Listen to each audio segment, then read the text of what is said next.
All right, folks, coming up on Roland Unfiltered for Wednesday, February 27, 2019. Donald Trump's lawyer destroys the orange one and his lies at a public hearing on Capitol Hill. Trump's racism, a key subject throughout the hearing. Oh, wait until y'all see the video. All these members of Congress just jamming them up. And y'all know what's up. Why the Republicans can't handle these new sisters who are in Congress? Wait till we show y'all the video.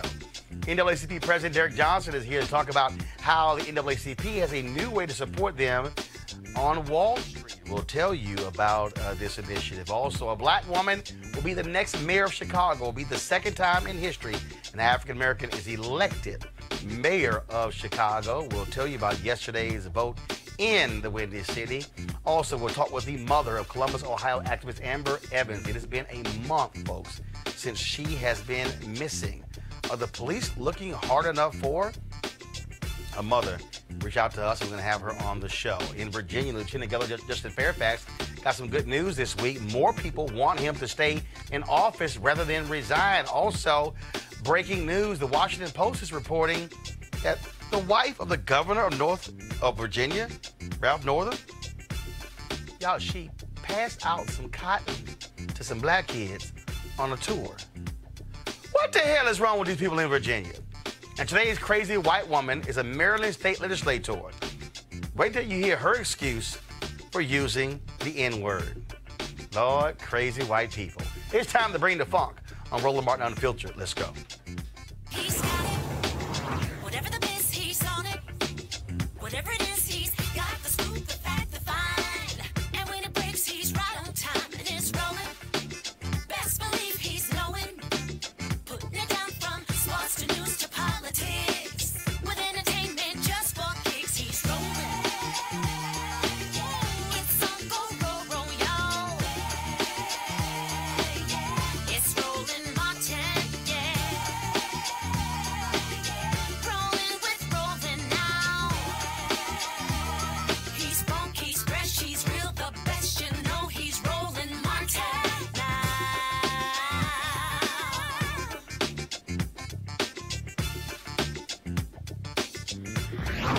Martin. I am ashamed because I know what Mr. Trump is. He is a racist, he is a con man, and he is a cheat. Oh, man, riveting testimony all day today on Capitol Hill in D.C. as Michael Cohen, the longtime lawyer and fixer for Donald Trump, testified publicly. Here's what's crazy. Michael Cohen is the first person who Robert Mueller has actually interviewed as a major witness who has testified publicly about Donald Trump. It took place before the House Committee on Government Oversight and Reform, led by Congressman Elijah Cummings. I mean, it was unbelievable. On one hand, you had Democrats who were sitting here listening to Michael Cohen talk about Donald Trump and his lying and underhand dealings. And you had the Republicans who were trying to say, Michael Cohen's a liar. Well, so is Donald Trump. And what was crazy is, y'all, they couldn't even defend Donald Trump. They were just trying to say how Michael Cohen is just a straight-up liar. And so we got lots of video we want to show for you. But let's take a minute to listen to this close confidant of Donald Trump tell us what was really going on during the 2016 presidential campaign. And, of course, y'all know, I created the hashtag, we tried to tell you. We tried to tell you. Over time, I saw his true character revealed. Mr. Trump is an enigma. He is complicated, as am I. He is both good and bad, as do we all. But the bad far outweighs the good. And since taking office, he has become the worst version of himself. He is capable of behaving kindly, but he is not kind. He is capable of committing acts of generosity, but he is not generous. He is capable of being loyal, but he is fundamentally disloyal. Donald Trump is a man who ran for office to make his brand great, not to make our country great. He had no desire or intention to lead this nation, only to market himself and to build his wealth and power. Mr. Trump would often say this campaign was going to be the greatest infomercial in political history. He never expected to win the primary. He never expected to win the general election. The campaign, for him, was always a marketing opportunity. And then, of course, we had to hear Michael Cohen talk about Trump being a bigot. Mr. Trump is a racist. The country has seen Mr. Trump court white supremacists and bigots. You have heard him call poorer countries shitholes. In private, he is even worse. He once asked me if I could name a country run by a black person that wasn't a shithole. This was when Barack Obama was president of the United States. And while we were once driving through a struggling neighborhood in Chicago, he commented that only black people could live that way. And he told me that black people would never vote for him because they were too stupid. And yet, I continued to work for him. Okay, then that was all kind of craziness happening in this hearing. But early on, one of the craziest things was seeing Congressman Mark Meadows of North Carolina try to prove Donald Trump wasn't a racist by bringing out a black prop. Press play. Do you know Lynn Patton? I'm right here. Oh, yes, sir. Do you know Lynn Patton? Yes, I do. I asked Lynn to come today in her personal capacity to actually shed some light. How long have you known Ms. Patton? I'm responsible for Lynn Patton joining the Trump Organization and the job that she currently holds. Well, I'm glad you acknowledge that, because you made some very demeaning comments about the president that Ms. Patton doesn't agree with. In fact, it has to do with your claim of racism. She says that as a daughter of a man born in Birmingham, Alabama, that there is no way that she would work for an individual who was racist. How do you reconcile the two of those, Mr. As neither should I, as the son of a Holocaust survivor. But, Mr. Cohen, I guess what I'm saying is I've talked to the president over 300 times. I've not heard one time a racist comment out of his mouth in private. So how do you reconcile it? Do you have proof of those conversations? I would ask you to Do you have tape recordings of those conversations? No, sir. Well, you've taped everybody else. Why wouldn't you have a tape? That's also not true, sir. That's not true. You haven't taped anybody? I have taped individuals. How many times have you taped individuals? Maybe 100 times over 10 years. Is that a low estimate? Because I've heard it's over 200 times. No, I don't think. I think it's approximately about 100 from what I recall. But I would ask so you, why would you ask me a question, sir. Do you have so proof? Do you have proof? Yes or no? I do. Oh, where's the proof?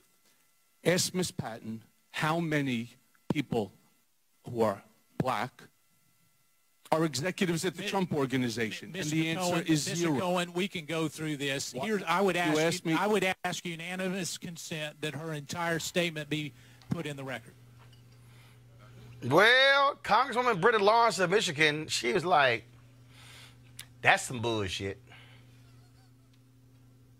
I just want to put on the record, as being a black American and having endured the public comments of racism from the sitting president, as being a black person, I can only imagine what's being said in private. And to prop up one member of our entire race of black people and say that that nullifies that is totally insulting. And in this environment of expecting a president to be inclusive and to look at his administration speaks volume. Now, Delegate Stacey Plaskett of the U.S. Virgin Islands, let's just say she had no issues letting Republicans know black folks not trying to hear this. Thank you, Mr. Chairman. I've got a lot to do as well. I've got houses and schools to help rebuild in the Virgin Islands, expansion of voting rights, educational opportunities, criminal justice reform. Thank God the Democratic majority can walk and chew gum at the same time. So we're here with you right now. Mr. Cohen, you learned well in the 10 years that you worked with Donald Trump. What was your position with the GOP in the up to 8 months ago? I was vice chair of the RNC Finance Committee. You were vice chair of the finance of the Republican National Committee, right? Correct. Okay. I do want to say I was a Democrat until Steve Wynn found out I was a Democrat and made me switch parties. That would be a smart thing to do. It wasn't right for the Democrat to be the vice chair. Good. Let's get to it. I only have a little bit of time. On behalf of the many members here who have expressed to your family our apologies to your family, but I want to apologize for the inappropriate comments and tweets that have been made by other members of this body.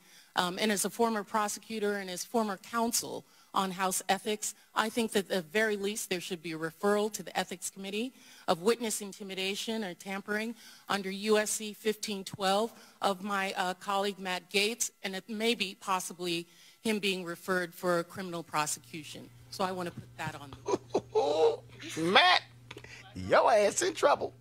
The Florida bar is also investigating Matt Gaetz. He could have his law license in trouble. Nancy Pelosi, the House Speaker, she jammed him up, and he said, that's not really what I was trying to do, but I apologize. I deleted my tweet. Little late, player. Little late. Now, a new member of Congress, Ayanna Pressley, Massachusetts, she also had a couple things to ask. Roll it. Would you agree that someone could deny rental units to African Americans, lead the birther movement, refer to the diaspora as shithole countries, and refer to white supremacists as fine people, have a black friend, and still be racist? Yes. I agree. While my colleagues are trying to discredit your testimony by some of your own unlawful acts and lies, that they are disconnected with the fact that you were the personal lawyer for this president of the United States, that this president chose you as his legal counsel. My stance has always been the same, Mr. Chairman, based on the facts, not on future reports that we're all waiting on. My residents back home don't need a collusion clause with a foreign government to know this president, individual one, has disregarded the law of the land, the United States Constitution. Okay, I need y'all to get ready, because you're about to see a crying white man. Press play. Misused his pardon powers. Do you think the President of the United States is making decisions in the best interest of the American people? No, I don't. Especially those you said that he used horrible words about, like African Americans, Muslim Americans, and immigrants? Yes. Just to make a note, Mr. Chairman, just because someone has a person of color, a black person working for them, does not mean they aren't racist. And it is insensitive that some would even say it's the fact that someone would actually use a prop, a black woman, in this chamber, in this committee, is alone racist in itself. Donald Trump is setting Mr. Chairman, I ask that her words be taken down. Donald Trump is setting a precedent. I reclaim my time. Mr. Chairman. Trump is setting a precedent. Mr. Chairman. Oh, my God. Let it roll. Can be Mr. Chairman, the rules are clear. Activity. Cover up and hold on to business assets to break campaign finance laws and constitutional clauses. What we have here, Mr. Chairman, is criminal conduct in the pursuit of the highest public office by Mr. Cohen and individual one. I hope that the gravity of this situation hits everyone in this body and in Congress and across this country. Thank you, Mr. Chairman. I yield the rest of my time. Mr. Chairman, I ask that her words, when she's referring to an individual member of this body, be taken down and stricken from the record. I'm sure she didn't intend to do this, but if anyone knows my record as it relates, it should be you, Mr. Chairman. Chairman, I would like to... You, my black friend. Press play. Hold on. I want the words read back. No. We want to know exactly what she said about a colleague. Excuse me. Would you like to rephrase that statement, Ms. Tlaib? Thank you, Mr. Chairman. I can actually read it from here. just to make a note, Mr. Chairman, that just because someone has a person of color, a black person working for them, does not mean they are racist. And it is insensitive that someone would even say racist, say it is racist in itself, and to use a black woman as a prop to prove it otherwise. And I can submit this for the record. If a colleague is thinking that that's what I'm saying, I'm just saying that's what I believe to have happened. And if, as a person of color in this committee, that's how I felt at that moment, and I wanted to express that. But I am not calling the gentleman, Mr. Meadows, a racist for doing so. I'm saying that in its... But I think his ass racist. I think he like racist. Press play.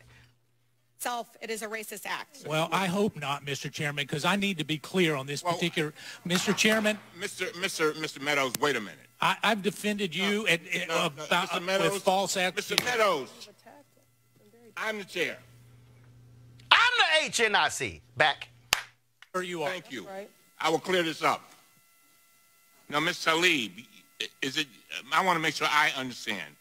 You were not intending to call Mr. Meadows a racist, is that right?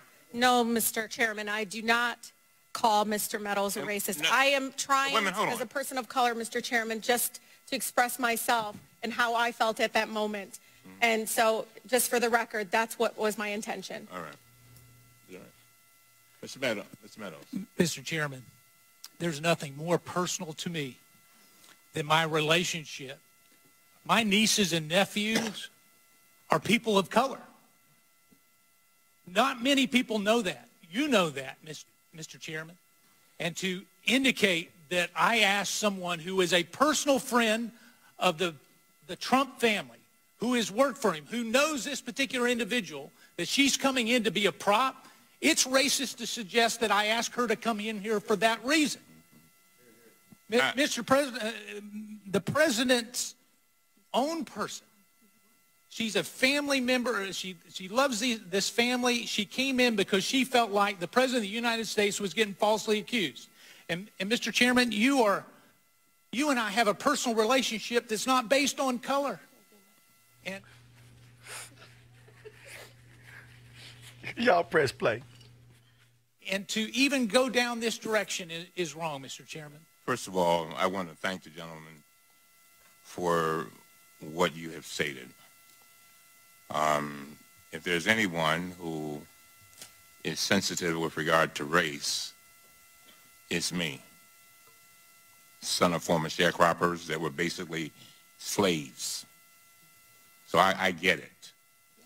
I listened very carefully to Ms. Talib, and I think, and I'm not going to put words in her mouth, but I think she said that she was not calling you a racist. And I thought that we could clarify that, because you, Mr. Meadows, you know, and of all the people on this committee, I've said it and got in trouble for it, that you're one of my best friends. I know that shocks a lot of people. Now what's this, the Green Book? This the Green Book now? This driving Mr. Meadows? Let's go to my panel. DeShondra Jefferson, Principal, the Raven Group, Joe Madison, host Sirius XM Radio, Tiffany Lofton, Civil and Labor Union Organizer. I am the National Director of the Youth and College Mission. Damn it, I'm not done. Oh, okay. Just checking. Can you calm your ass down? How you want me to calm down? Why don't you go ahead and say, since you already just gave your damn title, number one. like I couldn't give it. Go ahead. Hi, I'm Tiffany Dina Lofton. I'm the National Director for the Youth and College Division and longtime friend of Mr. Roland Martin, who's one of my mentors. All right. I was talking to you, Joe. Oh, my God. I really get a kick out of offended white people. I need a tissue. Especially when they got nieces and nephews who are people of color. You know, Malcolm X once said... Is that where you're going to start? Yeah, that's where I'm going to start. Let me start now. I love it. Okay, Malcolm X. And because folks need to understand history. They do.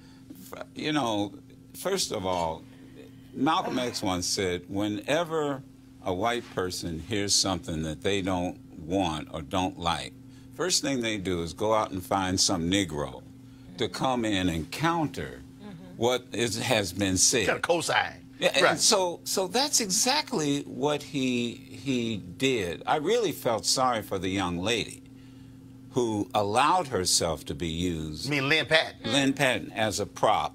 And you kind of look at her, and it was like she did kind of talk over to somebody, like, how do I get out of here? Right, like, can I sit down? Am I done? Can I sit down? Can I sit down? Can I sit down now? First of all, Joe, I've never seen that. I have never seen a member of Congress bring somebody a human prop on the rostrum. A human prop. I mean, I've seen them point out in the audience, yes. but I've never seen that, Deshaun. I've never seen that. No. Yeah, let's just call it. I mean, first of all, let's just understand what this was. It's the same as saying I have black friends. Black folk have worked for white folk who they've known have races and have attitudes. Look, black folks work for slave owners. I mean, this is not new. I mean, we've always had jobs where we've been treated raise their kids in the worst way. That's absolutely right. This was pitiful. I mean, quite honestly, and I know you're getting there, and I'll just close out. All this was an attempt to kill the messenger. They didn't address any issue that dealt with Donald Trump. Donald Trump has a pattern of racism that goes back to putting C's on apartment applications. Deshandra, and he just has a long record. Here's what stood out to me most. They're trying to take out a dude by saying you a liar, but he was the one defending a liar.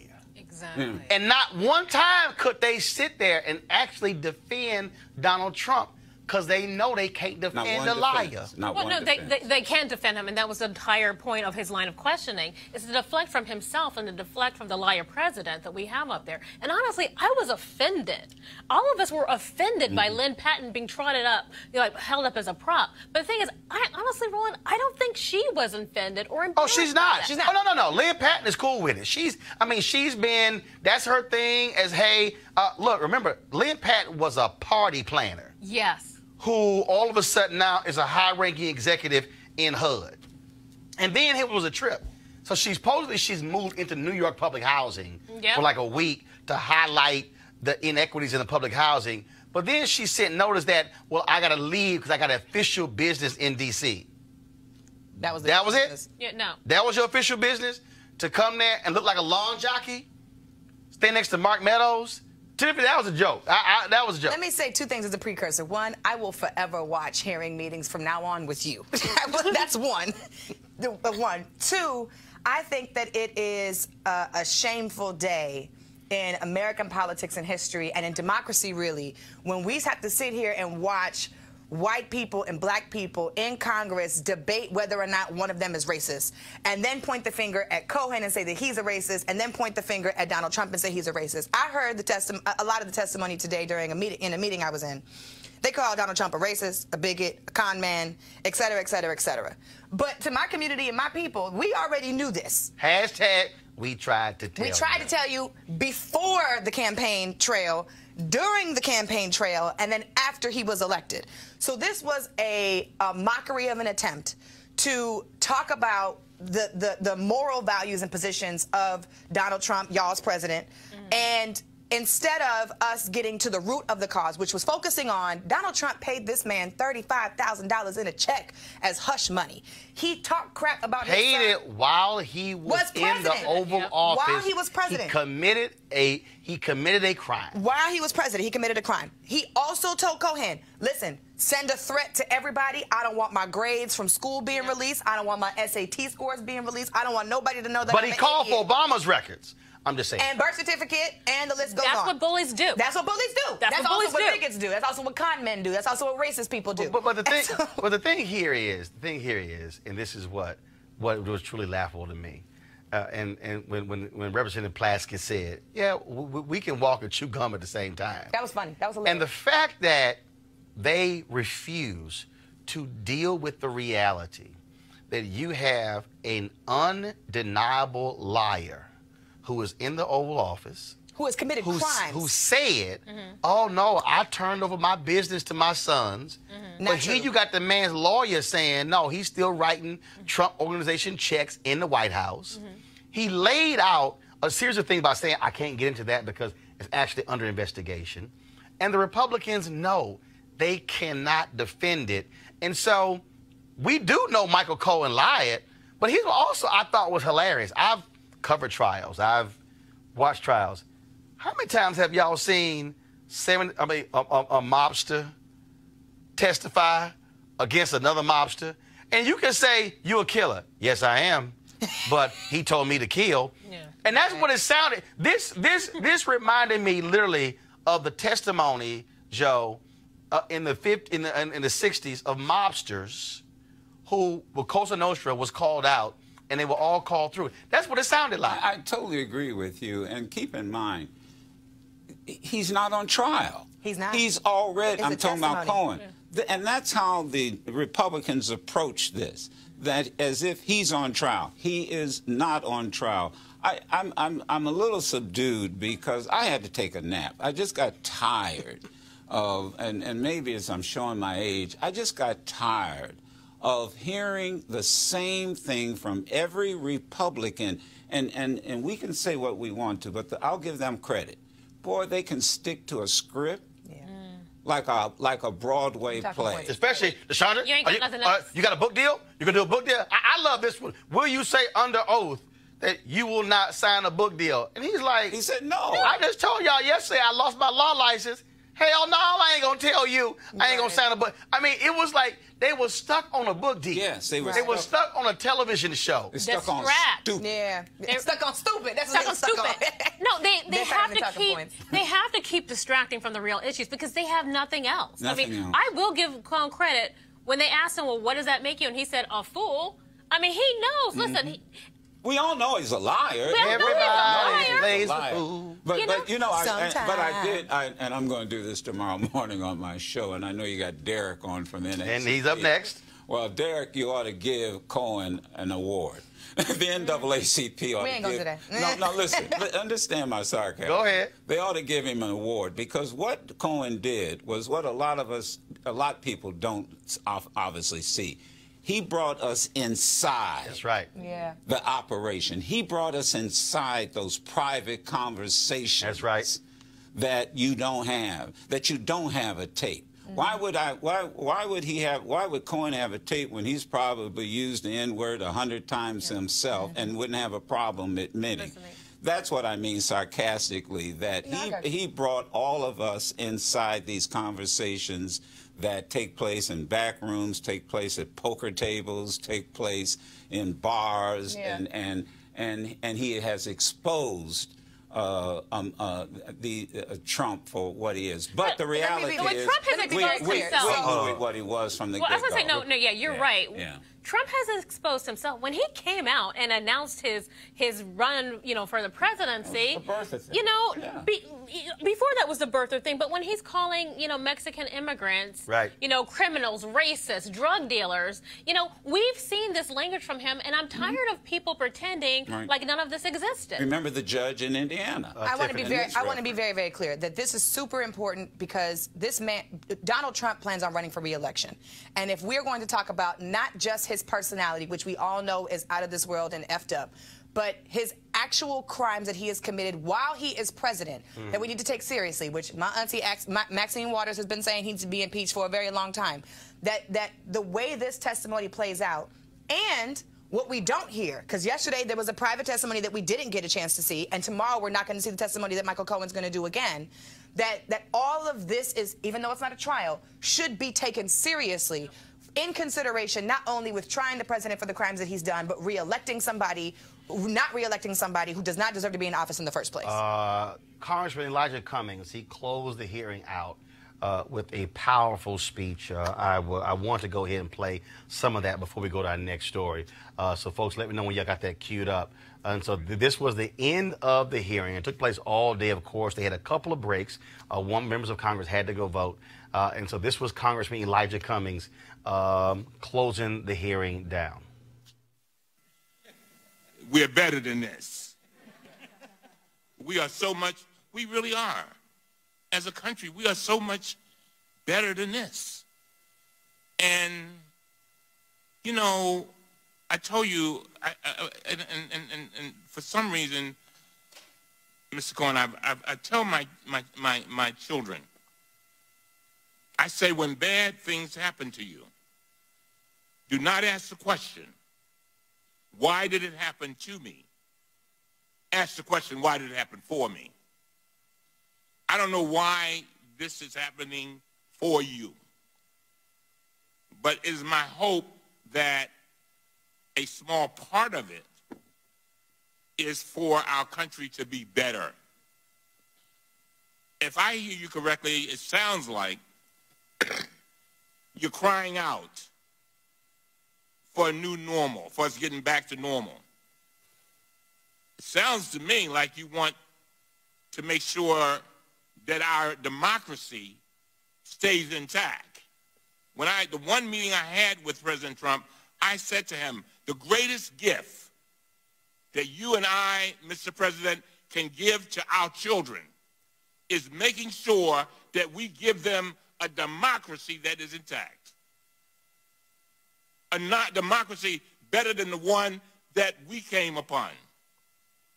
And I'm hoping that the things you said today will help us begin to get back there. You know, I mean, come on now. I mean, when you got, according to the Washington Post, our president has made at least 8,718 false or misleading statements. That's stunning. That's not what we teach our children. I don't teach mine that. And for whatever reason, sounds like you got caught up in it. You got caught up in it. You got caught up in it. And some kind of way, I hope that you will, I know that it's painful going to prison. I know it's got to be painful being called a rat. And let me explain. A lot of people don't know the significance of that, but I live in the inner city of Baltimore. All right? And when you call somebody a rat, that's one of the worst things you can call them, because when they go to prison, that means a snitch. I'm just saying. And so the president called you a rat. We're better than that. We really are. And I'm hoping that all of us can get back to this democracy that we want and that we should be passing on to our children so that they can do better than what we did. When we're dancing with the angels, the question will be asked, in 2019, what did we do to make sure we kept our democracy intact? Did we stand on the sidelines and say nothing? Go ahead and preach your comments. All right, y'all. We're going to move on to our next story. Yesterday, NAACP President Derek Johnson rang the closing bell at the New York Stock Exchange to highlight the NAACP's Minority Empowerment ETF. An ETF is like a mutual fund that will invest in companies that invest in our community and support the goals of the NAACP. This is a way to support social justice and maybe make some money at the same time. It's the first time in the 110-year history that the NAACP has participated in the opening or closing of the New York Stock Exchange. Joining us right now is Derek Johnson to talk about this ETF. Derek, glad to have you. Where did this originate from to create this ETF, and how long have y'all been working on this? Roland, first of all, thank you for having me on the show with one of my idols, Joe Madison, who for many years served on the board and on staff. And then my new boss, Tiffany Lofton, who tried to tell me what to do, even though I think she is the youth director. She tell all of us what to do. That's right. Yeah. Right. So, you know, the concept of an electronic trading fund is born out of the legacy of the NAACP. There was a time where we had a fair share agreement program, and then we started doing industry reports. We've had other iterations of how to hold corporations accountable as it relates to our value systems and diversity. I'm sorry? No, go ahead. I heard somebody talking. And so ETFs have been a growing part of investment strategies, particularly for pension funds that are adopting socially responsible lending. For the NAACP, we've already had an industry report, and we've seen this instrument as an opportunity for us to create a market-driven imperative for companies to have diversity. This is getting pension funds who have adopted social responsible investment principles, providing them with the index. And the ETF is an index on diversity. Do you have African Americans on your board? Do you have African Americans in your C-suite? What is your procurement chain? And all of those things come together. And our partner, Morningstar, through an analytic firm called Synalytics, they measure companies' performance based on the companies filing their SEC forms.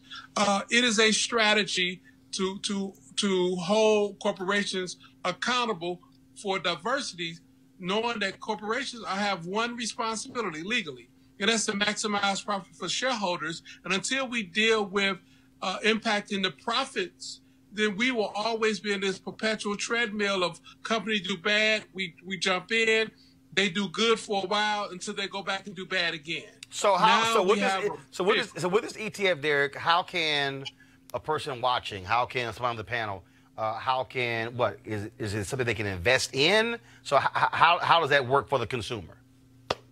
It's a mutual fund for the most part. Got it. It's a mutual fund where people can invest in. It drives a conversation around corporate diversity.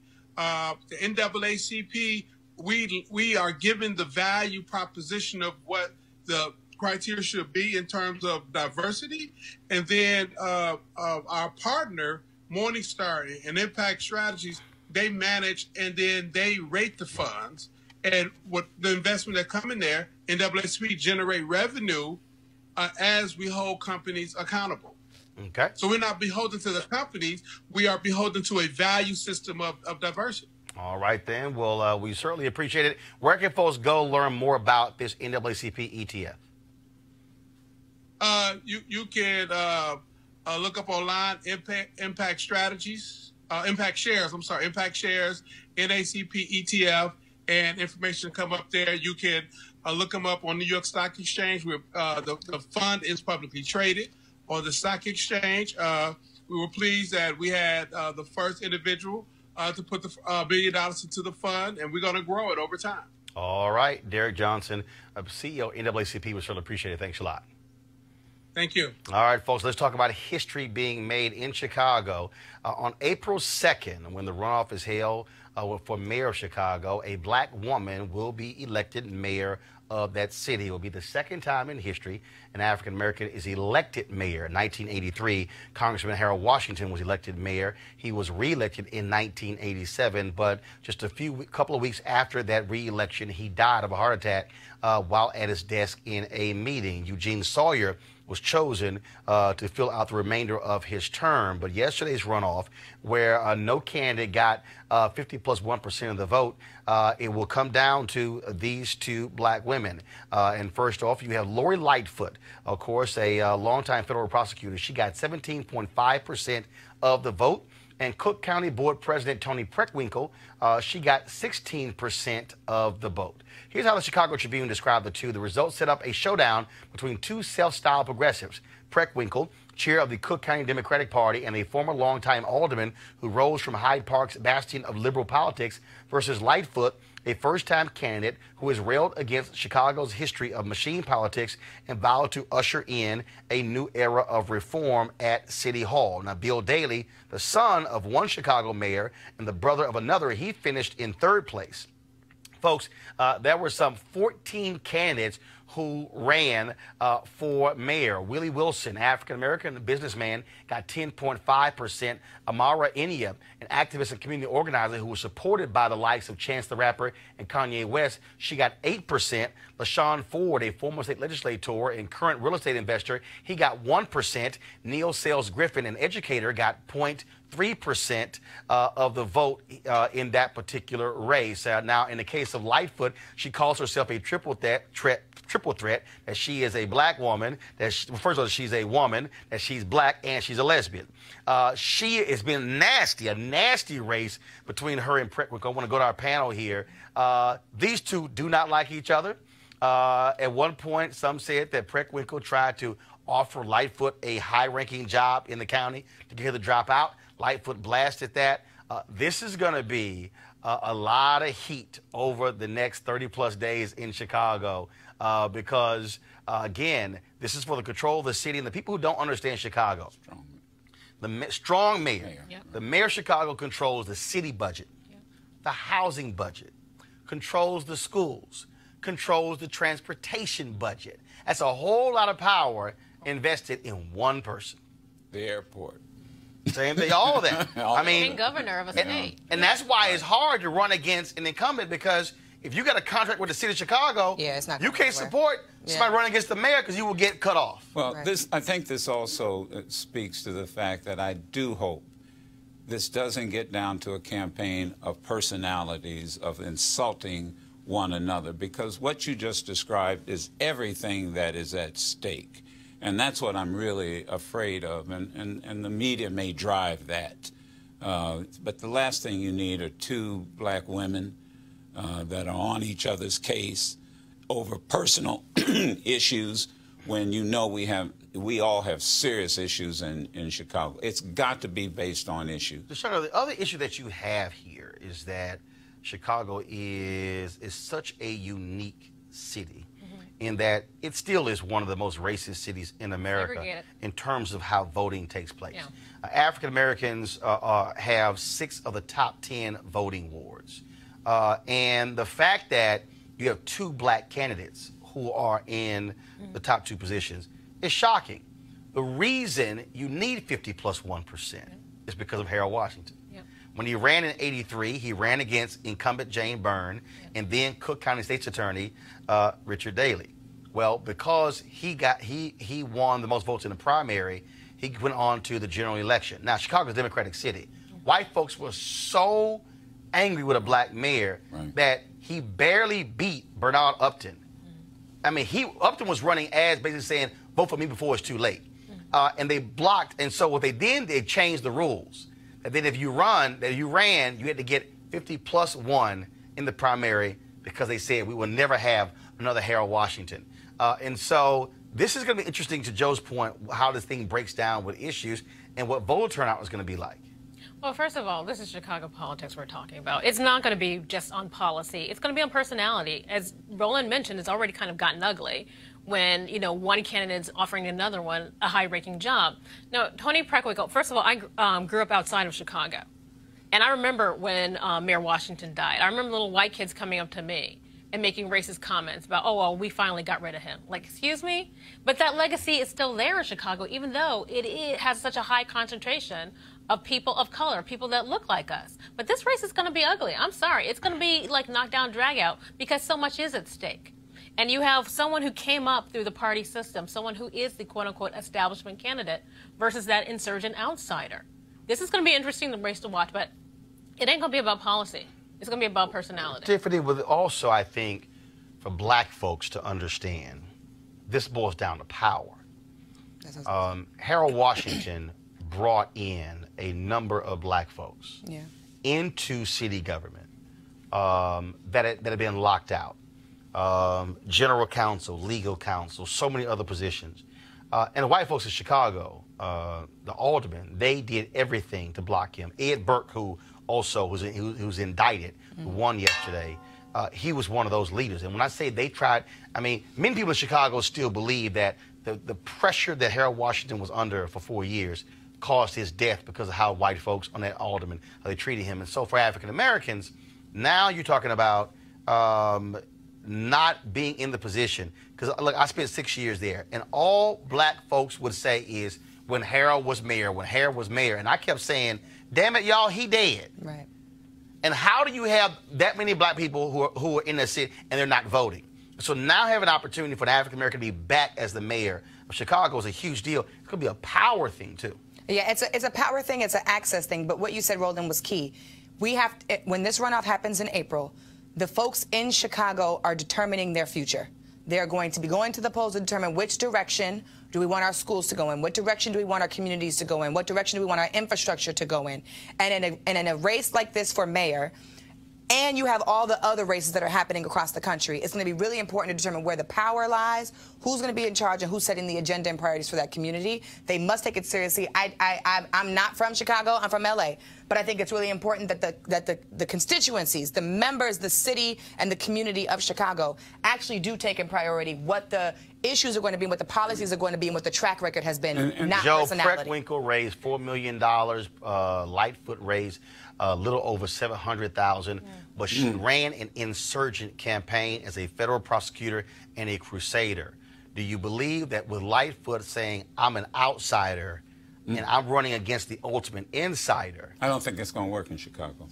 I go back to, I was living in Detroit at the time. Cohen Young had the same issue. I lived in Detroit when Cohen Young was mayor. Same issue, and you're absolutely right. When these African-American mayors came into power, the one thing they did was to, and I always use this word, integrate. And integration is not the mixing of colors.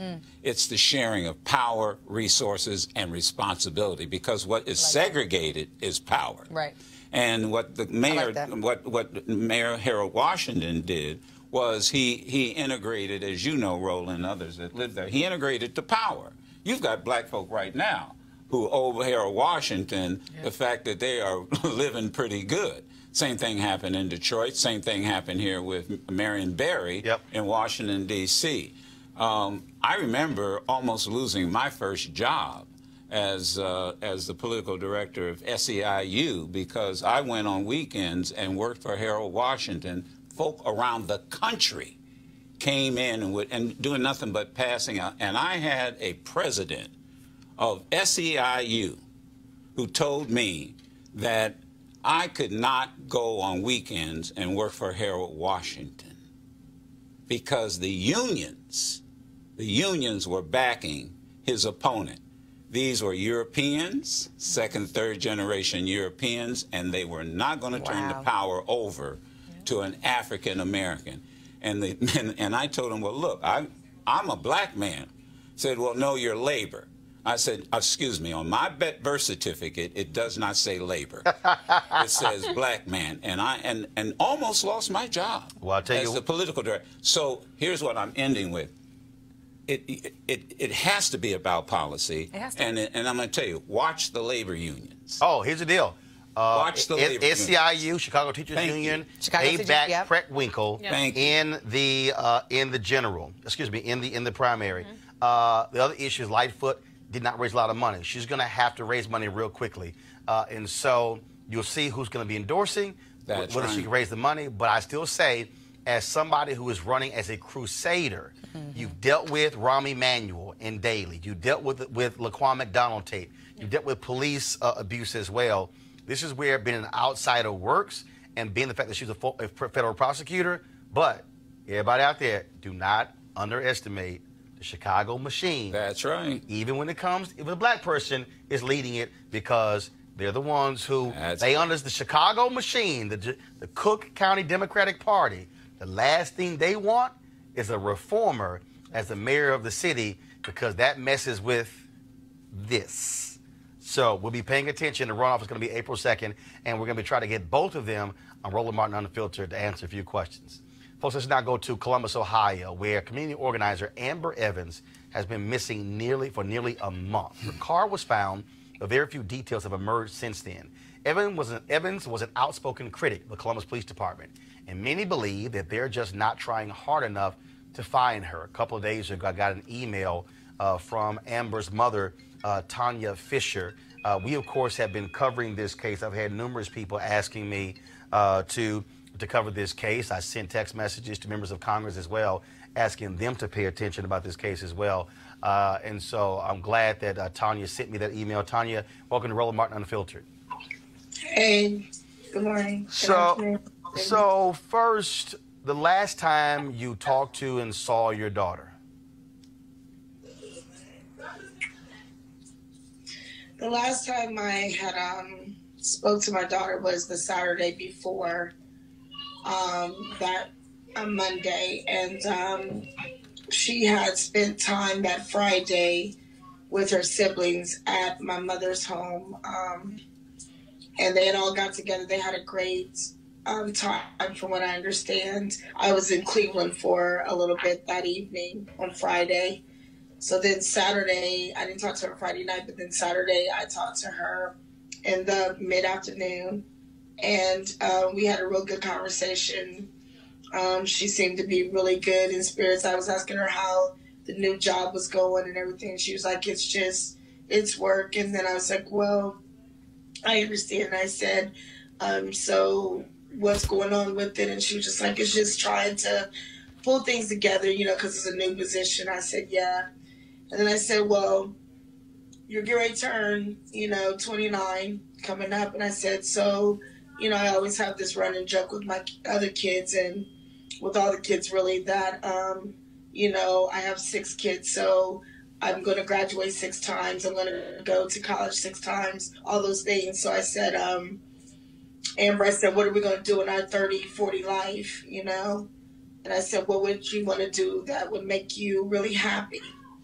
And if you didn't have to think about anything else, what would you do that you could just let go of and just be happy? And she said she would want to go back to Paris, where she spent some time. I think it was like 7.5 months there, altogether 14 months in Paris teaching English to the kids over there. So what I'm trying to understand, I've been reading these stories. So she drives her car to a particular area that she liked to often go to, and is it this Scioto River?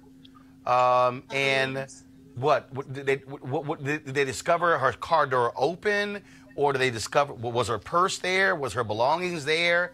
And for police, they just say she's just gone. Yeah, so I was the one that discovered her car based off of what her boyfriend Mark told me, and just shocked. So so I understand her and her boyfriend had an argument. Well, I don't think it was quite an argument. I just think at this point in time, I think Amber was just kind of tired of, being in this relationship, and was trying to look for a future life, like what it means to be an executive director of a organization that deals mainly with the Black community. And Amber was kind of like the modern day Angela Davis. She had right. like the trips and things, around to North Carolina, to the plantations, to the, cotton fields and things. And so she was just getting more and more in tune with her African American side. So correct me. So did the boyfriend call you, and then did you then say, let me try to go out and find her, and then that's why you discovered the car? Well, I had received a text. All of us had received a text, just a 2-word, which is kind of strange because Amber is a writer. So, usually if she's going to write you something, it's going to be a long paragraph, a long page, or a book, just to say whatever she was feeling. So that kind of caught me off guard. And then when I got the text, I just kind of responded back to her, like, what are you talking? Like, what do you mean? And so then at the same time, my phone rings, and it happened to be Mark, and he was crying and upset, and I got kind of alerted because I had just walked in the door with my other daughter, and we were preparing her for college, and it just caught me off guard to hear him crying and to receive that text from Amber. So I just kind of got myself back on. I was running back to the car. What were the 2 words? And so at this point, he told me where she was. And so that... And according to the story, she sent a text that, I love you and I'm sorry. Right. Exactly. So that was again, that text came... Monday night. It came in at 8:07 p.m. Yeah. And do you believe that the Columbus Police Department is doing all they can? I'm reading one story. They're saying that the conditions of the Scioto River have been too difficult for them to actually search for her body. Well, we had ordered for a meeting with them because after, almost going into 3 weeks of just total nightmare, just worry, just crying, just not knowing anything, not hearing anything. I had never talked to the lead detective before, and he didn't interview me or anything. And so at that point, I was just a little bit furious and frustrated. Mm-hmm. So I had, that's when I guess everybody had reached out on the behalf of me, you know, hearing my stories, hearing my frustration. And I guess that's when Congresswoman Betty got involved. And at that point, they allowed us to have a meeting with them. And so in this meeting, I brought 7 of my top family, you know, members and friends. And we began to question them pretty heavily about things. And it still wasn't making a lot of sense because we've seen numerous times on television, on the news at 11 o'clock, you know, Fox News at 10 o'clock, all these different genres, MSNBC, news channels that, you know, when people are missing of the opposite race, they run in, they're diving in. Yeah, well, and look, we've covered those. Look, that's the reality is that when it's white, they're right, and they cover those stories. That was one of the reasons why we wanted to keep this focus as well. You're a former mental health worker, and this is the last question for you. You're adamant that your daughter did not commit suicide. I'm very adamant of that because it just is not adding up. And for everybody to just, well, not just everybody, but the boyfriend to be so final. And then for him to be executing things with even her landlord, like for him to bail out of the apartment that they're staying in, to run home to his parents, to the things that are set up the way that they are, things just don't make sense. And it's just the truth. It just doesn't add up and make sense. We need some answers to a timeline. And we need those answers now. And I'm the one that's giving the police the avenues of what they need to know as far as, you know, things that I'm finding and discovering. I'm passing that on. Gotcha. And now I'm the one that's talking directly to the sergeant of the Columbus Police Department. I'm no longer dealing with the lead detective. So at this point, we just need answers, and they're promising, you know, now we're just lighting the fire. Right. You know, which is sad because it's 5 weeks and we've lost so much ground. So it just seems like we're just now lighting the fire. But to let them know and for the world to know that we are not going to stop. This is my job now. Right.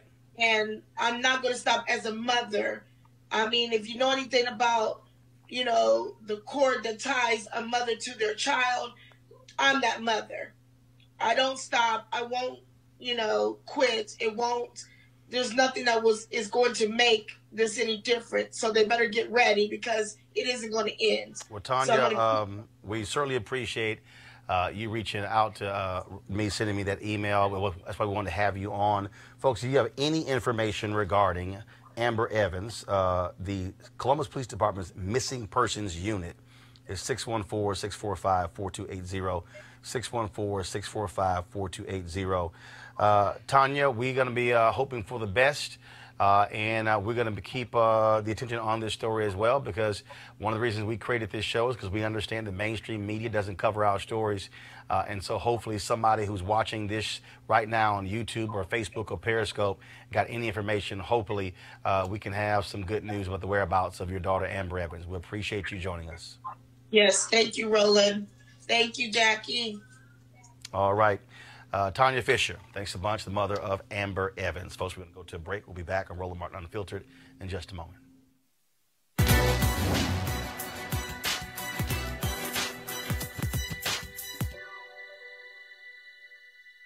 If they take my life, it won't stop the revolution.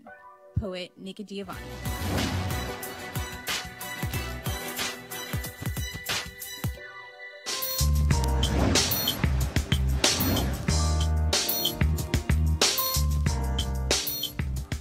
All right, folks, HBCU Giving Day. Our university is Lane College, associated with the Christian Methodist Episcopal Church, located in Jackson, Tennessee, founded in 1882. Notable graduates include Donald L. Hollowell, Dave Clark, and Jacoby Jones. And also, I did their commencement there, so I appreciate getting a honorary degree from Lane College. If you want to support them, go to lanecollege.edu, lanecollege.edu. All right, folks, calling all HBCU alumni, students, and leaders. Enter the Ford Motor Company HBC-You Mobility Challenge and win $25,000 for your school. Building on their long-term support of HBCUs, Ford is looking to improve mobility in HBCU communities through innovative solutions. The winning program will receive a grant of up to $25,000 to implement their proposal. The deadline to apply is March 31st, 2019. Go to FGB.Life for more information and to apply. Remember, Ford goes further in our communities. All right, folks, Republicans love talking about voter fraud, but why are they so quiet about what they did in North Carolina's 9th Congressional District? Well, check this out. McCrae Dowless, the man accused of running an absentee ballot scheme on behalf of the Republican candidate Mark Harris, has been arrested and charged with a series of felonies primarily related to his handling of absentee ballots in the 2016 general election and 2018 primary. The charges were brought by Wake County District Attorney Lauren Freeman. Oh, so interesting, Deshandra, that all of a sudden they go, what? Election fraud? That's the real fraud. You know, Republicans have been running around and trying to pretend that in-person absentee voting is a problem when we know it's rare. You know, someone's more likely to go to the check cashing place and pretend to be Deshandra Jefferson than to go to my polling place in Prince William County, Virginia, and cast a ballot in, you know, my name. Voter participation in this country is already so low. But Republicans, you know, if you can't win, cheat. And that's what they've been trying to do. Joe, what's stunning here is you have Mark Harris, who lied on the stand, got busted by his own son. Now he's sick and he can't run. No, his ass needs to be indicted. Well, imagine if the decision had gone the other way. He would have been standing in Washington, D.C. next to Pelosi right now, not saying, well, I can't do this, Nancy. I'm sick. And so this is so, I mean, you know, I know you're unfiltered, and so am I on my show. But go ahead. I don't have a cussing jar. Hold on. Ain't no cussing jar here, Joe. What he's laughing on, I have a swear jar, so every time I say a curse word, I put $1 in, but I do donate that money. Gotcha. But you can cuss here, they ain't going to cost you. But it is ridiculous, man. I mean, and you're right. You said it all. You've said it best. And Republicans, that's how they win. They have to cheat in these, especially in these districts where you know it's borderline. Voter ID is go ahead. I was going to say real quickly, voter ID is a new literacy tax. Okay, that's a new poll tax. I was going to say, not only do they have to cheat, they have to lie about the cheating. So they're trying to convince and tell folks, hey, there's some make-up stories of people cheating so that they can create new policies and laws to continue to disenfranchise people of color from actually accessing the polls and getting to the polls in the first place. This last election, there were hella problems with absentee voting, and now they're continuing to push those policies back. All right, folks, let's talk about Virginia. Lieutenant Governor Justin Fairfax got some good news. Some polling's out this week. For the first time in 3 weeks since allegations of sexual misconduct surfaced, more Virginians want him to remain in office than resign. According to a Roland College poll yesterday, 40% say Fairfax should remain, 31% say he should resign, 29% had no opinion. You still have Republicans there, Tiffany, who want there to be hearings to impeach him. He keeps saying, hey, I want a law enforcement investigation. I'm still baffled that the Suffolk County District Attorney in Boston has said, if Professor Vanessa Tyson files a complaint, I will investigate. Her lawyers announced she's going to meet with the DA. That was been almost a couple of weeks now, but they haven't said they're going to actually file. I'm still just trying to understand how you're open to speaking at an impeachment hearing, but you won't file a criminal complaint with the DA who has the authority to investigate. Right, which then has the authority to investigate and then make a decision and go to trial about it. So it's really, really fishy. I'm not trying to, I don't really understand why that's happening, and we won't find out until later, I'm sure. But the polls speak power to what's going on and what they want to see. Deshandra, we'll go to you. Again, this is the issue I have. Look, I believe if a woman says I was sexually assaulted, I want a full investigation. A DA is saying, I am ready to investigate, but you got to file a complaint. And she's not doing it. It hasn't happened. No. And you know what? Again, now I live in Virginia, okay? Now let me pull out the Virginia ties. I'm a member of the DPVA Central Committee. What is that? Central Committee, we're like the voting DPVA, members. What is that? Oh, Democratic Party of Virginia. Go ahead. There you go. I got to say this. my kid and I, we were out campaigning for Northam. We were out campaigning for Harris. You know, we were out campaigning for Justin Fairfax. Okay, so we were out there. This for me is personal. These are people that I've gone out there for, that I've campaigned for, that I want to see in office. You know, and I take a lot of black folks, we take this personally because we're feeling that we're being attacked. Let's talk about Northam. If you want to have a real conversation, let's keep the focus on that, him being in blackface, and then the next day denying he was even in that photo. Joe. Well, I tread lightly with this only because in my household, the women and the young girls are watching this very carefully, and they're watching their dad and their grandfather. I'm like you. I think whenever an accusation is made, you better take it seriously. But I am also on your side that if this is real, and you've got a prosecutor in Massachusetts that says there is no statute of limitation, and that's the main concern, right, then you really should want to get to the bottom of it. You really should want an investigation. And because what the Republicans are trying to do here, really, they're not that concerned about these two African-American women. No, they want to cut their head off the entire Democratic leadership. That's exactly right. But I got to stay with Virginia. Go to y'all. Go to my iPad. This is from the Washington Post. Virginia First Lady under fire for handing cotton to African-American students on mansion tour. The lead says a Virginia state employee has complained that her 8th grade daughter was upset during a tour of the historic governor's residence when First Lady Pam Northam handed raw cotton to her and another African-American child and asked them to imagine being enslaved and having to pick the crop. White people don't get to try to train black people on how to be enslaved or to think about the history during Black History Month. What is going on? Amanda Seales in her stand-up comedy said the caucasity. And when I saw this, I said, the caucasity of this woman to pass cotton to children, shout out to the 8th graders who actually stood up and said something about this in the first place, it is baffling to me, and white people are wrong. You are not allowed to do blackface. You can't pass cotton to kids. You can't say that you aren't a racist when you are a racist, and you can't parade and use black women as props. This whole month has been crazy. DeShandra, Northam's office and one other parent of a child who was present said the First Lady did not single out the African-American students and simply handed out the cotton to a group. Look at your face. You don't even believe this, Roland. You don't even believe this is right, Roland. Wait. Her husband, again, I want to go back to the black. Her husband was in blackface or a Klan. There's a photo of him in a yearbook, and they turn around the next day. Either blackface or in the Klan robe. Remember, we don't know which one yet. He's in the picture. He's in the picture. He's not in the picture. Whatever, the changing story. They are not sensitive to the black community, which helped them get elected in the first place. No, I don't think that they're not sensitive. I don't think that they respect the black community. I really don't think that they care. I don't think they're sensitive. I think they're disrespectful. That's Joe, isn't it a good idea? White folks, don't even hand me a cotton swab. Just I had somebody on my show say they don't even like to touch the cotton in an aspirin bottle. Ain't that sad? I mean, but look, let's just be understand. It's ignorance. If you're gonna talk about cotton, talk about the invention of the cotton gin, how it changed the entire country, not just in Virginia, the South, but the reality it was transcontinental. It in fact took banks made money off of it. Right. Teach the young people the history. Teach them the young history.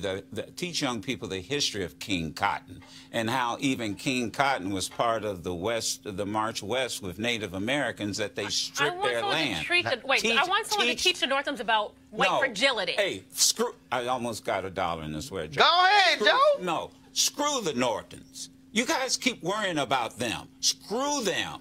The reality is teach these kids their history. The Northams are stupid. Can I go one step further? Let me go one step further. There are stupid people in power. Facts. They are. You got a president and racist people in power. Go ahead. I would say, yes, the education piece, but past all of that, I just need white people to apologize and offer reparations. Period. I want money for when you do stupid things like this. I want you to pay. So what you're saying is, so Joe got a swear jar. You want a crazy white jar. I want a crazy white jar. Okay, give black people money. So this gonna work for this next story, y'all. This is my last one before we gotta go. Y'all know we always profile crazy ass white women. Okay, we got a crazy ass white woman in Maryland. Her name is Mary Ann Lasanti. She described a legislative district in Prince George's County as an N-word district. At first, she said she couldn't remember saying it. But when the Washington Post asked her if she had ever used the word, this is what she said. I'm sure I have. I'm sure everyone has used it. I've used the F word. I use the Lord's name in vain. What, y'all? Well, hold on. You left one other thing out. She said it wasn't, this was the one, it wasn't in her vocabulary. Right. That's right. She said it was not in my vocabulary, but it came out my mouth. It came out my mouth. Y'all, she's been stripped of her subcommittee chairmanship and will undergo sensitivity training. She's apologized, but today key Maryland elected officials, including the Black Legislative Caucus, Governor Larry Hogan, a Republican, and Prince George's County Executive Angela Alsbrook, a Democrat, have called on her to resign. And also the Maryland State Conference of the NAACP has also called for her to resign. We need the ultimate black clapback. When you do something stupid, racist, ignorant like this, step out of your position, resign, and then also pay us some money. I thought we had this, but y'all go ahead and play it. I forgot they were supposed to tell me we had this. Hit play. No charcoal grills are allowed. I'm white. I got you, huh? Illegally selling water without a permit on my property. Whoa! Hey! Give me your hand. You don't live here. I'm uncomfortable. Y'all have got to remember to put that in the doggone script. Crazy ass white. Yeah, crazy ass white You people. need to add the Houston woman who got mad at the couple. It's so many crazy ass white women. We can't add. You need a series. Otherwise, the video gonna be about 15 minutes long. Longer than that. Joe, go ahead. Well, no, I wanted to get back and one thing about Amber Lynn, and I thank you so much for Amber Evans. Amber Evans, go ahead. because I was here when you first broke that, and we started on our show. All right. And I'm going to say something. You know, CNN and MSNBC and all the networks ought to be ashamed of themselves. And the black folk who work for them ought to be ashamed of themselves, because I remember when this young white college student in Iowa was missing. Her image was all over the country. And we have to demand this, but also we have the responsibility. We can't wait on these networks to do that. We have the ability in our pocket with these phones, and I'm saying this is what we ought to be tweeting about. This is what we ought to be talking about. There's more information about R. Kelly and his dumb ass than there is about Amber Evans. She's out there somewhere, and it's up to us to take care, because and so it's on us too. Absolutely. And I want to thank you, Roland, for bringing this to our attention. And any other brother or sister that's got a show or a podcast, get serious. That's right. Right, Black Lives Matter. Use it. And look, I made the point that, look, there, and I tweeted this a couple weeks ago, that if you take the 8 cable networks that target black people, that either black-owned or target black people, combined, they do 1,344 hours of television a week. And out of those 1,344, there is not a single hour dedicated to a news show. I keep saying, black folk, that we are entertaining ourselves, laughing ourselves to death. You gotta have a place for Tanya, that girl's mama, to be able to call and say, do something. And I'm going keep to tell the you, thing on my daughter. She's going to be on my show if I can before the week is out, and we're going to repeat it. But it's this thing called, they call it infotainment. In other words, the information has to be presented in an entertaining way. Right. And it's got us all screwed up, because there's nothing entertaining about a missing young woman who is out there. Because if that was your daughter or your sister or your niece, you want somebody talking about the story as well. Or my neighbor. That's right. Final thoughts, DeShandra, I'm going to start with you. Whatever you want to say. All right. You know what? When we were talking about that Maryland legislator, we have to demand better. I want to say that for Virginia, we've got to demand better of our elected officials. I'm sorry, it does matter that Northam is still governor in blackface, and his wife thinks it's okay to hand out cotton balls to kids who are visiting the governor's mansion. For me, that's offensive. But we can't get past it if we don't call it out and if we don't demand better. Joe? Well, I do want to give Elijah Cummings credit. He ran one hell of a committee meeting. Now, and he's been waiting 6, 8 years to be in that position. And what I love more than anything else is when he turned to his fellow congressman, Jim Jordan, and not the Jim Jordan, the other one, Mark Meadows, and said, "I'm the chairman. Yeah. This is I have the power." I want folks to pay attention to that. Mm-hmm. I give Elijah Cummings credit. He ran a hell of a committee hearing. Tiffany. I'll just say two things. One, I agree with that. One is it always matters who we elect, and this is why. We saw it today in all these stories. That's right. It matters who you choose in elections. We saw the mayor race in Chicago. We got elections coming up for gubernatorial races in Louisiana, Kentucky, and in Mississippi. This year, DA races, local races. Every race matters. And two, every election race matters. And two, it is really, really important that we figure out the campaign to get white people to pay when they do something effed up, like all the things that we saw during Black History Month this year. I want white people to pay for their actions, and we have to figure out that campaign. Now, Roland, what's her title? National College Director. Oh, okay.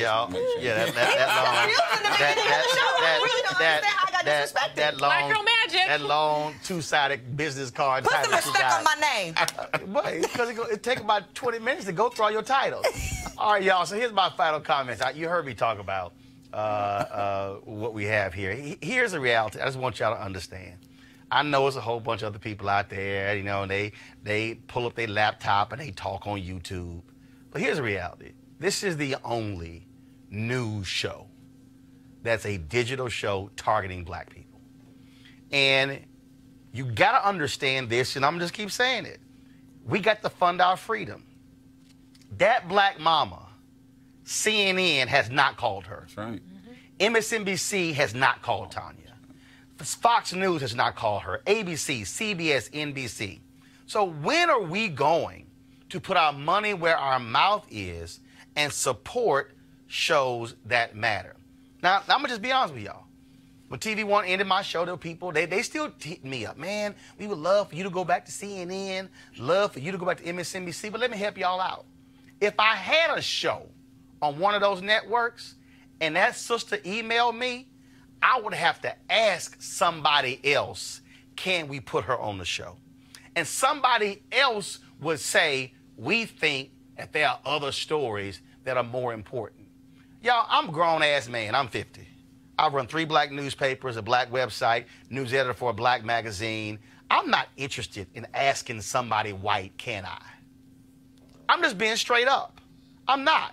I'm not interested in basically asking pretty much white men who run media, can I please go report on black people? I'm just not. And so it's a personal sacrifice saying we're going to launch this show and do all the stuff that we're doing. But I tell you what, I put this show up against anything else out there where all they doing is talking about Trump and his latest damn tweet all day. The reality is we need your support to actually make this happen. Because I'll be honest, if you don't support it, this show goes away. I appreciate Ford Cares being one of our partners. I appreciate D. Herbs. I appreciate Bishop T.D. Jakes and his Pastors and Leadership Conference. But the reality is your dollars also make this thing go. And so I want you to go to RolandMartinUnfiltered.com. You can do a monthly give, a yearly give. You know, our goal is to get 20,000 of our fans to give an average of $50 each. Joe has already given his $100. To make this thing happen. This is about us controlling our own destiny. So I want you to go to RolandMartinUnfiltered.com. Right now, I'm looking. It's 1,148 of you watching on YouTube as we speak. If I go over here to Periscope, and see, I'm gonna go ahead and call y'all out. If all the folks on YouTube watching gave, you literally will double the number of people who've actually given thus far. If I go to Periscope right now, there are more than about 100 folks who are watching on Periscope. We had about 600 earlier on Facebook. The point I'm making is this here. I'm tired of asking somebody else to tell our story.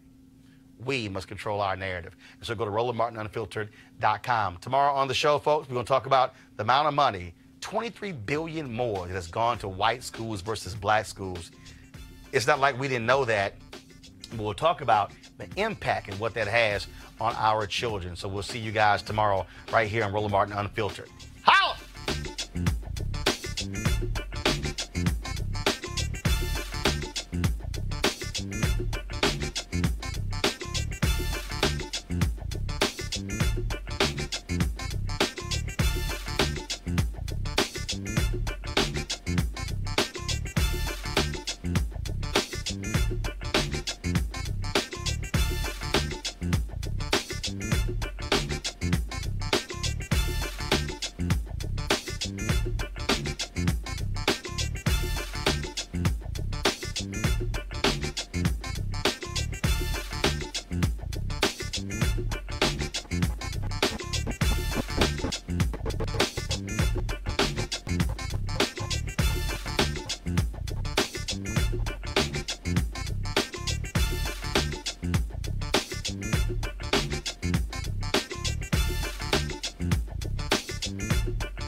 You want to check out Roland Martin Unfiltered?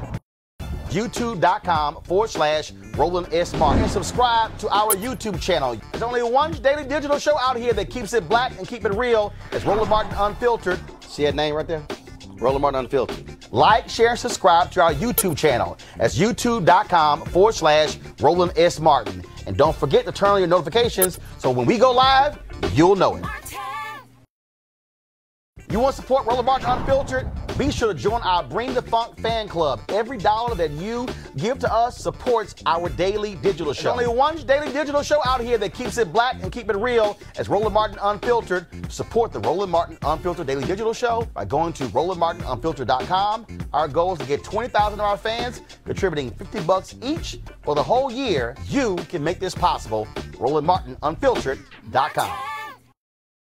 Hey fam, want to check out Roland Martin Unfiltered? The blackest show on all of digital, cable, and broadcast. Check out our audio podcast. There's only one daily digital show out here that keeps it black and keep it real. It's Roland Martin Unfiltered. Press play.